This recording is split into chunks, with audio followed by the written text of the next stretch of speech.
What's up, YouTube? Welcome back to Celio's Network. Today I have an updated Cosmic Eclipse deck profile of Spiritomb. I'm still keeping pretty much the same base for Spiritomb as my Unified Minds Hidden Fates era version of the list. But I've made some pretty substantial updates to it. We have the Pidgeottos now, and there's also new cards that are good for the set. And I've changed a couple things that matter for certain matchups, so yeah, we'll just get started with the Pokemon, and I'll try to highlight the important things here. So, of course, the one Ditto, and then we have two Stage 2 lines. The Froslass, which is nothing new. The Spiteful Sigh can do 140 for an energy. So that's 280, so you're one-shotting Charizard, Braixen, Reshizard, and Blacephalon GX. And it's also just a solid attacker versus single prizers. 140 isn't that bad. So I decided to keep the 2-2 line of Froslass. I considered dropping it. If Guardian makes a big splash in the standard meta, like some people are expecting that it might, maybe we cut off the Froslass line completely, or just cut it down to a 1-1, and maybe put in some things that would help against Guardian, like steel attackers. And then the Pidgeotto is actually here. Of course, it's a nice draw support. The airmail, look at the top two and get one of them and put the other at the bottom of the deck. But it is a Pidgeotto counter itself, so essentially, if you have Pidgeottos on the board, they cannot lock you down to a 0-card hand and give you a dead top deck.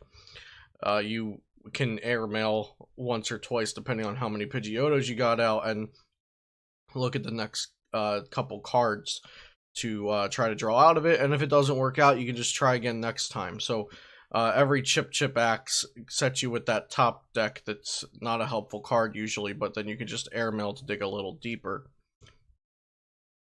And of course, the main attacker of the deck is Spiritomb, 60 HP, Building Spite. Once a turn, you can put a damage counter on the Pokemon, and then Anguish Cry. This attack does 30 more for each damage counter on this Pokemon, so a base of 10. If you have 5 damage counters on you, that's 10 plus 150, which is 160. And then if you have a Hustle Belt, that's 220.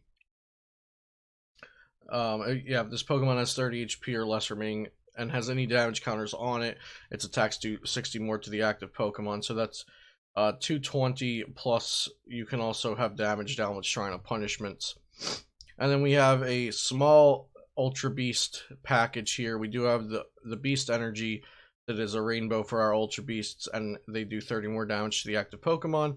And we have Buzzwole, which is a pretty common tech since Sledgehammer does 120, and it's fighting type, so you can one-shot Pikarom. And so Sledgehammer just doing 120 or 150 with the Beast Energy is good in general, even if you're not fighting against something that's fighting weak. Nihilego, when you're at 2 prize cards, you can choose any of your opponent's Pokemon's attacks and use it as this attack.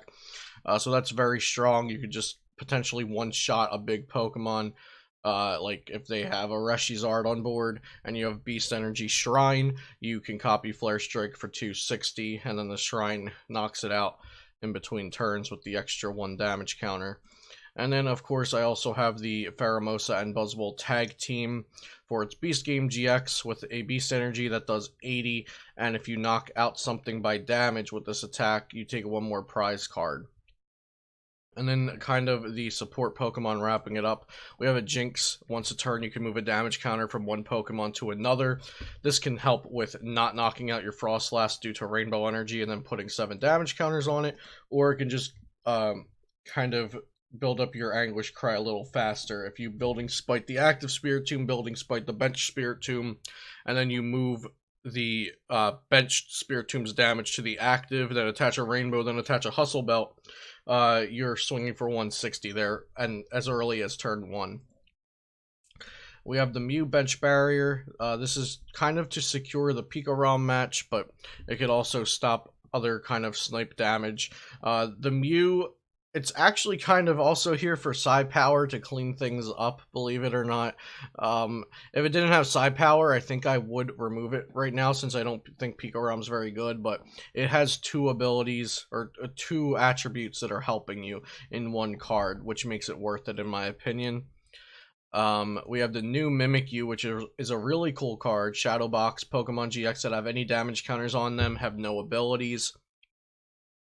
So this is amazing versus a Mewtwo and Mew tag team. If you can get this down and get a Shrine of Punishment out, like turn 1, and then you get a damage counter on their Mewtwo Mew tag team, they cannot use their ability to copy any attacks they want, unless, of course, they are playing Stealthy Hood, which I think some Mewtwo and Mew tag team decks will play Stealthy Hood, but that's also not guaranteeing that they're getting it. Basically, Mewtwo and Mew is a very tough matchup because of cross division, so if we can prolong them being able to get that, we might just be able to take knockouts quick and win. And that is it for the Pokemon. Great Catcher is a really good card for this deck, since it gives us essentially 2 extra bench spots. We were playing 4 custom catchers, but now since we can play the 2 Great Catchers, that gives us extra deck space. I might have said bench spots when I meant deck space. I apologize for that. So yeah, it gives us extra deck space. And you could play 3 or maybe even 4 Great Catchers if you really thought that was necessary. But I think 2 is just fine. 4 Pokégear for consistency. 4 Pokemon Communication for searching Pokemon, of course. We play the 1 Reset Stamp and 1 Judge. So the Judge is kind of like a pseudo draw option. It gets us 4 cards, which isn't amazing, but it's not too bad either. And then the Reset Stamp, of course, so you have 2 ways of manipulating your opponent's hand if you need to. And then I'm playing the 1 Switch and 1 Tate and Liza. This was added for birds, so if they gust something up, like let's say a Jynx, they gust up a Jynx and we have no energy on board, so we can't just attach, retreat, and knock out. So we're going to want to hit a Tate and Liza or a Switch and an energy in the same turn. And since they're not knocking us out and taking prizes, we do have a bit of time to be able to hit those combos off of Airmail or a supporter that we hit off of Airmail, etc. The 3 Shrine of Punishments, which I mentioned, are for adding damage to the board, so we can take knockouts as quickly as possible with our little guys before we get cross-divisioned or something scary like that. I have the Brock's Grit. This is pretty much our only utility supporter other than half of Tate and Liza. In case we need to get back a tech Pokemon and use it again for some reason. If Mew is very important, if the Froslass line is very important and they sniped our Snowrunts, Brock's Grit is here.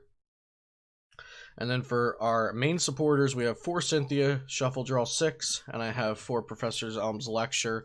Professor Elm's Lecture can search out our Snowrunts, Spiritombs, Pidgeys, Dittos, Mew, Pidgeotto, and yeah, so it can search out all of those.